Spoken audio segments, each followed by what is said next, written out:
Good morning and welcome to the NBA Daily. Coming up, Andrew Schlecht live post-game with someone doing the elliptical next to him after Thunder Laker. And then I've got Adam Mares to talk about Michael Malone being fired by the Nuggets.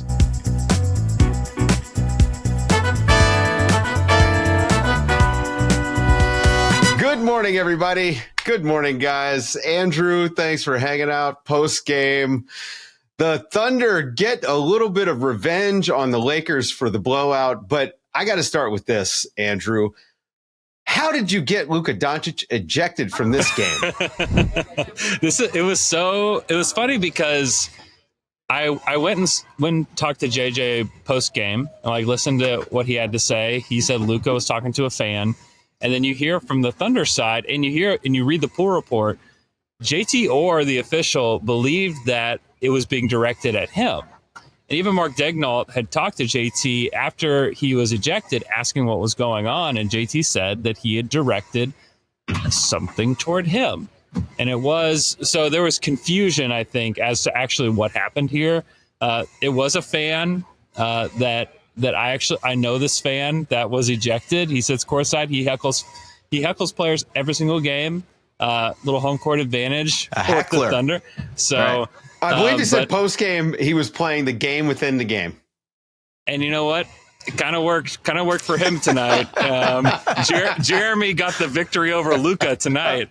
Oh my God, that's funny. Well, there's going to be a lot of fans tomorrow for Luka to deal with as well. That's going to be a part of it. But this game was absolutely nuts. Like the shot making throughout the first half was just absurd. It was something like, I don't know, 80% on threes for the first half between these two teams, which was kind of a mirror of the first game for the Lakers.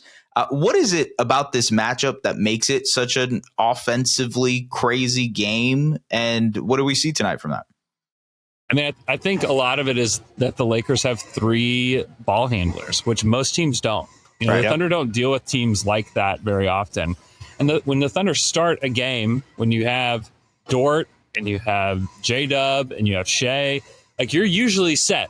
You're okay. Yeah. But when you play this Lakers squad, it's just different. The Lakers just thrive on getting paint touches and spraying out to the corner, which I think is probably the biggest weakness for the Thunder defense, especially when you have somebody that can really drive the ball like LeBron and Luka. That's just a weakness for them. They allow more corner threes than any team in the NBA. We saw this in the playoffs against Dallas. It's the same kind of weaknesses that we see against the Lakers. And, I think I would have loved to see this game finish with Luka in just to see what would have transpired. I still probably think the Thunder hold on and win this one, but it changes the complexity of the court for everybody when there's only two ball handlers out there. And the Thunder can shut that down pretty easily. That's what they see on a night-to-night basis, is that it's mostly just two guys. But when there's three, I just think that there's a big difference there. Well, with what the Lakers are able to do, again, you mentioned paint touches and spraying the ball to the corner. And then if you cover the corner, that kick is going to Austin Reeves or it's going to LeBron, two guys that know how to put the ball on the floor and then make a decision. So everything just becomes more difficult. The momentum of this game shifted in the third quarter in the Lakers' direction. I mean, obviously their defense just came out, I thought, in the second half, a lot more aggressive. But Luka himself was just getting to the basket. He was scoring more and then obviously gets ejected and things change. What allowed the game to get away from the Lakers? Because, I mean, it was, yes, of course, no Luka out there, but there were things that the Thunder were doing that were upsetting them on defense. I thought the physicality went up a notch for the Thunder, which is a funny thing to say, but in that fourth quarter post-ejection, what did you see out of the Thunder when they sealed the deal? Yeah, I mean, a lot of it is just it's frankly Shai Gilgeous-Alexander coming in the game. 42 points isn't bad, yeah. Yeah, he had 42 tonight. They actually brought him in a little early. They usually bring him in around the 6 or 7 minute mark of the fourth quarter. They brought him in at the 9 minute mark. The Thunder really wanted this one. They really wanted to win this one. They played with a lot more physicality. You saw that from the jump tonight in OKC from all these guys. But a lot of it came down to just shot making for them, especially in those third quarter runs. And it came down to a lot of defensive intensity too. We saw the Thunder get a lot more steals, a lot more fast breaks. There was a 10-0 run in the first half that was ignited by 3 consecutive steals by Alex Caruso. And then in the third quarter, I mean, it was Shai. Shai had 11 points and 3 rebounds in the third quarter alone. And so a lot of it is that they have the MVP, and that helps when he's on, which he really wasn't in that first game. He didn't have the greatest game. He wasn't getting to his spots, but tonight was different. Like, he was able to go off. I thought Jalen Williams did a lot better tonight as well, getting to spots and making shots. And I think that was really the difference, is when the Thunder have those two guys going, they're really hard to beat. Andrew, as a guy who obviously has been covering the Thunder team for a long time, and now you watch the Lakers back-to-back games, there has been a conversation of, should they be worried about this Lakers team in a postseason series? And it's tough to say that for a team that now has 65 wins, the most in franchise history, being worried. But is there any sort of concern? Is there any sort of a bad matchup here between the Lakers and Thunder from the Thunder's perspective? I do think this is probably one of the tougher matchups for them in the Western Conference. Just from a little bit of what I said earlier about the 3 ball handlers, having them on the court at the same time, I think makes it particularly challenging for them. Also, like, the rate that the Lakers made threes, is this sustainable? You know, they shot 45% from 3 tonight and shot over 50% on Sunday. And so what does it look like when that settles down to like a 39% from 3? Right. You know, it's like, we're not like saying like they need to shoot poorly from 3, but what if they're normal good from 3? What does that look like? So I think that really changes things. But I do think, like, having, again, it's back to me, it's about the ball handling and what they can do. And then it's about the corners. Like that's something like LeBron James and Luka Doncic are experts at finding guys in the corner. Yeah. Those are like the 2 best in the NBA, like 2 of the best all time, probably. Like, both these guys have made their living, like, getting into the paint and finding guys in the corner. And they have guys that can make those shots. Like, they have multiple guys that are 40+% from the corners this season. So I do think it's a bad matchup in some ways.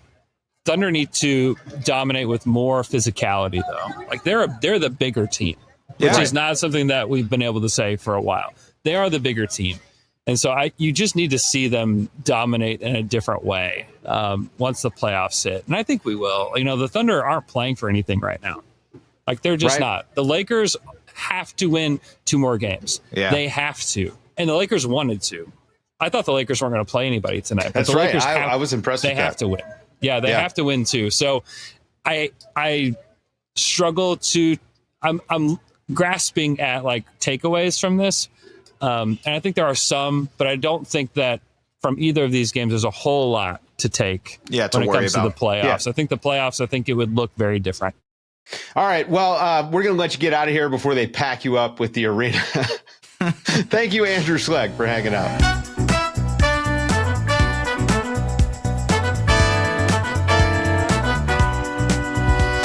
Big night in the NBA. Big day. Michael Malone getting fired. Guys, stick around after the break. Went pretty deep with Adam Mares on what it means for the Nuggets. S, you got any quick takes on Michael Malone and Calvin Booth being out in Denver? It's sort of similar to the Taylor Jenkins situation in the fact that the timing is bizarre. You're not surprised by the actual firings, more about the timing of it, with there only being, a week until the NBA playoffs. To me, it just feels like the Nuggets are trying to squeeze as much juice as possible out of this roster, and then changes to come in the summer, which I'm sure Mares gets into for sure. Well, we talked about MVPs in purgatory the other day. I'm not sure if you caught that show. Well, we had another MVP playing last night. Giannis Antetokounmpo has had a ridiculous season. He picks up his 3rd straight triple-double, and the Bucks mounted a 24-point comeback to beat the Timberwolves. And man, this Bucks team, every single time I feel like they're done.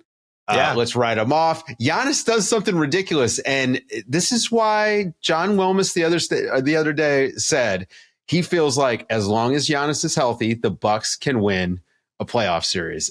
This is the sort of performance that he's talking about. It's funny that they did this against the Timberwolves, because these two teams are having very similar seasons in that they are extremely confusing but they have the high end talent to be able to compete against anyone in Giannis and in Anthony Edwards. And I think when it comes to Giannis, like the way that he can control and manipulate a game, it's up there with one of the best. You know, if it wasn't a historical MVP season for Jokić and for Shai, it would be a 3-man race between these three guys. It's just the way that it works. But this game was nuts, Dave. They were down 20 in the fourth quarter to start the fourth. They went on a 20-0 run. There was this, kerfuffle thing between Rudy Gobert and Kevin Porter Jr. that ignited the Bucks too. AJ Green and Gary Trent Jr. were hitting shots.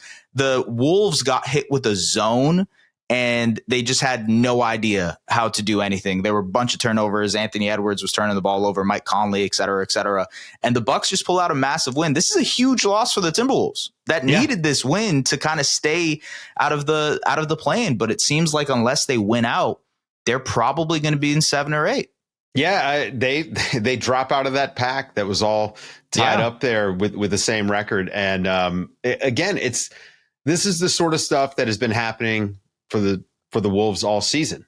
Exactly. This snaps a 5-game win streak that they were on. The Bucks right now on a 5-game win streak, but it snaps a 5-game win streak, and it does it in an awful way. Yeah. You blow a 24-point lead in the fourth quarter. I mean, that is one of your worst losses of the season. It seemed like the Wolves were also putting things together. It seemed like it was slowly but surely making sense. And every time it does, it just ends up becoming more confusing with this Wolves team. One of the most fascinating teams this season because of that, for sure. Listen, with the way that the coaching carousel is looking right now, I'm already starting to think, I don't know. Is Chris Finch on the hot seat for, stuff like this? I don't know. You got to kind of figure those things out when you're an NBA coach. The Celtics took overtime. Jason Tatum hits a game-tying shot with about 3 seconds left with OG Anunoby all in his face to force that overtime. The Celtics needed overtime, but they beat the Knicks 119-117. The Knicks still haven't beat a good team, 0-9 versus Cleveland, Boston, and OKC. They're just one step below those guys. That's just it, and there's nothing wrong with that. 3 teams that are having pretty good seasons, all going to have 60 plus wins once Boston wins another game. But at the same time, they're just not at that level where they're going to be competing for a championship against these teams. Maybe that changes in the playoffs. I thought the Knicks played a really good game tonight. But the Celtics also dealing with their own things. Jaylen Brown only played 20-ish minutes for them, was dealing with a knee thing throughout this one. And so that's sort of the question moving forward from the Celtics side of things is, how does Jaylen Brown look over these next 2 weeks as they prep for the playoffs? Yeah, and the Celtics have been great. 20-4 since the All-Star break. I kept banging this drum. Number 1 offense in March. 30th in pace. They have been fantastic. Porzingis, he hits the go-ahead 3 in overtime here. Like, you're starting to see things come together. And now this Jaylen Brown knee thing is kind of raising its head. And, the debate here is, do you rest him or do you let him play through it like he's doing now and hope that he's ready to go for the playoffs? And I mean, frankly, I don't know, because this team, I still feel as if they are the favorites to win the title. They did it, we just saw them do it. And I think that when you look at the way that they've been playing here in the lead up to the playoffs, it kind of backs that up. Yeah. But they need to be perfect and they need everyone healthy. And Jaylen Brown is such a huge piece. Obviously they missed Kristaps Porzingis last year in the playoffs for the most part, but health was a big reason this team ended up in the finals, just because their other guys, their core guys, were able to stay healthy, right? There was no real issue for Jaylen Brown or Jason Tatum throughout that postseason. I think this team, though, can probably win their first round series without Jaylen Brown. And so I'm not saying they're going to do that. I don't think they would do that. Yeah. But there's a pretty decent chance that if it's, Atlanta or Orlando or whoever, they're probably going to win that series even without Jaylen Brown. And so do you start to consider that? I don't know if you would, but just throwing that thought out there. I don't know. We only got 5 days left in the season, so I think we'll have an idea by the time we get to next week. Guys, stick around after the break. Adam Mares from DNVR is here to talk about Michael Malone, Calvin Booth, Nikola Jokić, Jamal Murray, and what comes next for the Denver Nuggets.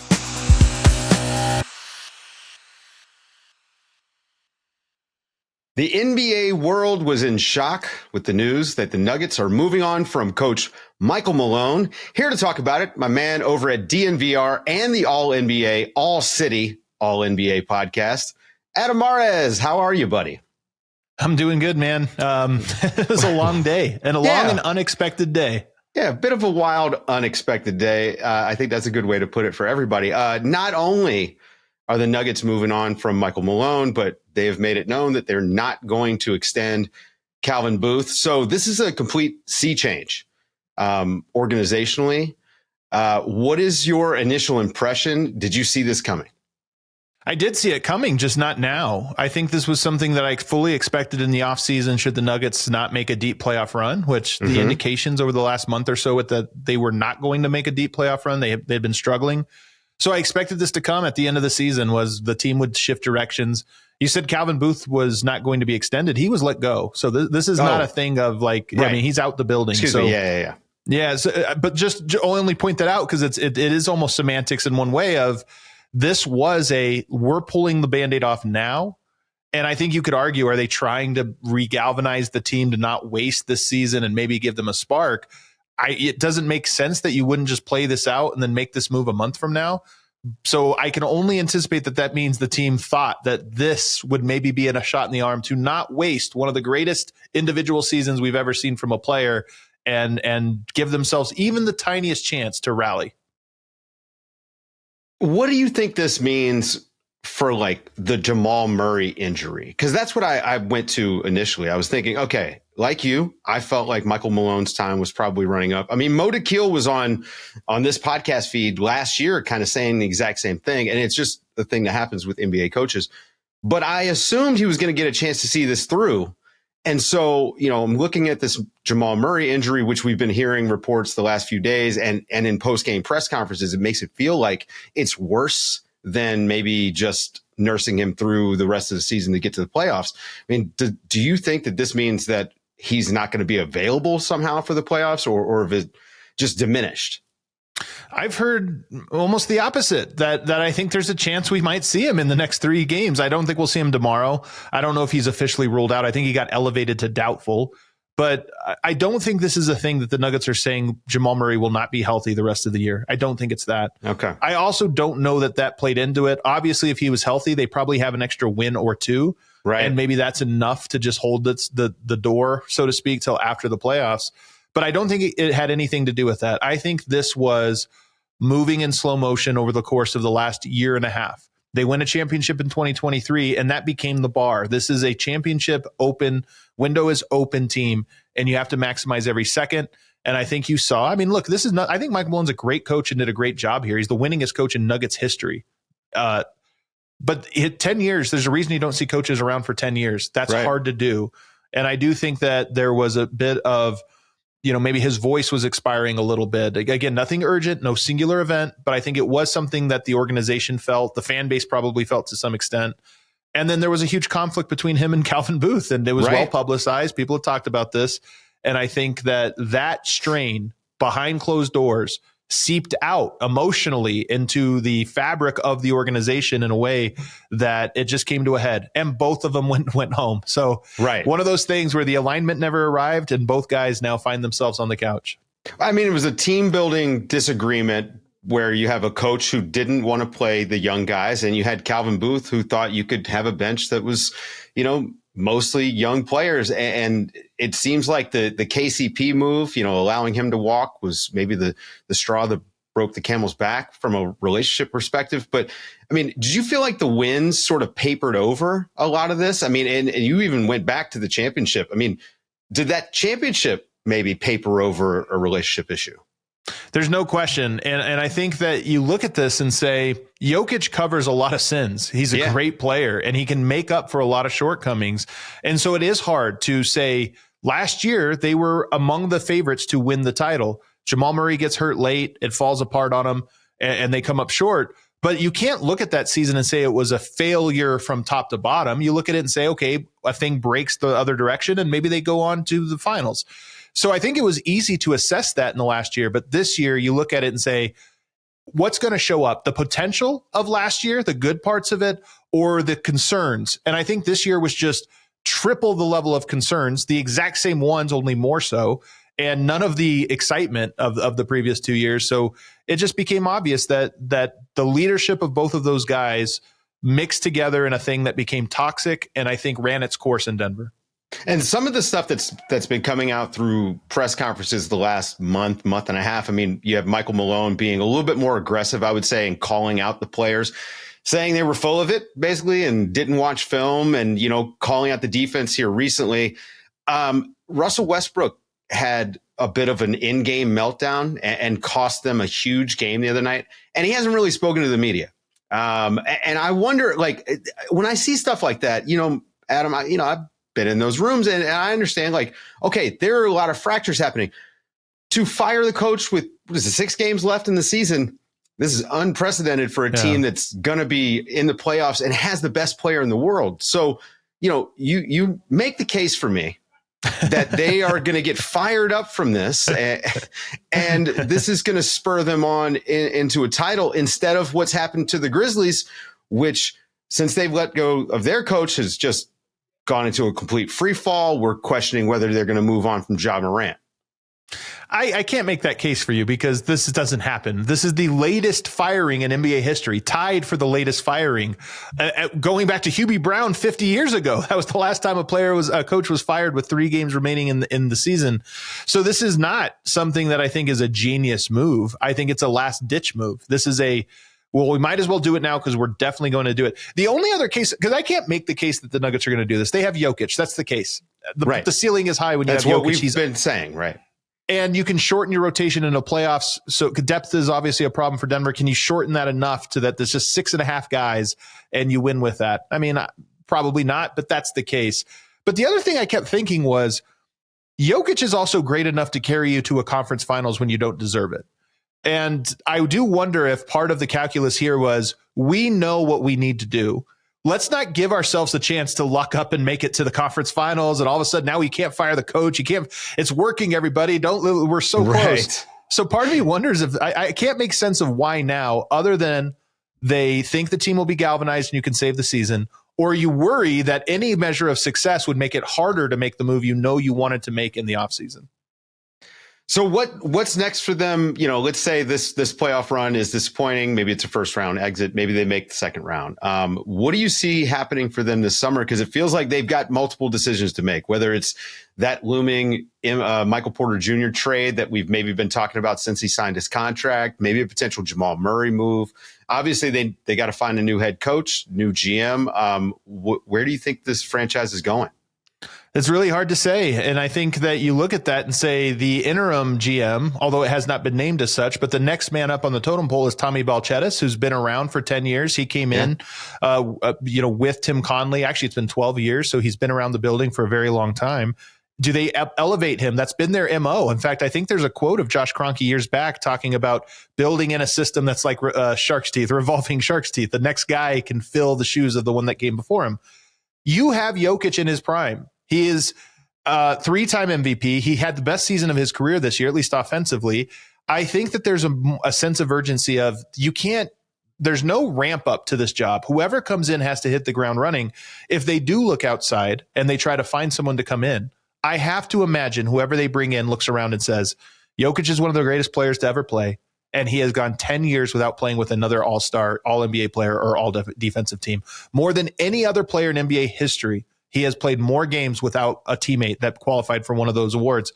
I have to imagine they would say that's not happening again. So Jamal Murray, Michael Porter Jr., Aaron Gordon, I think everybody would be on the table this summer for Denver to say, we don't have time to figure this out slowly or develop a long-term plan. We are in win now mode, and whatever it takes year after year after year for the next several to get this thing done. And now that we've lived through the Luka Doncic trade, we know that anything is possible. Adam Mares, you guys can find him, DNVR and the All City All NBA podcast. He does that with Tim Legler. It's a great show if you follow the entire league like I do. Thanks to Es and Andrew for hanging out, talking a little bit of Thunder Lakers. That's going to do it for the show, folks. Thank you guys for listening. This has been the NBA Daily. Thanks for waking up with us.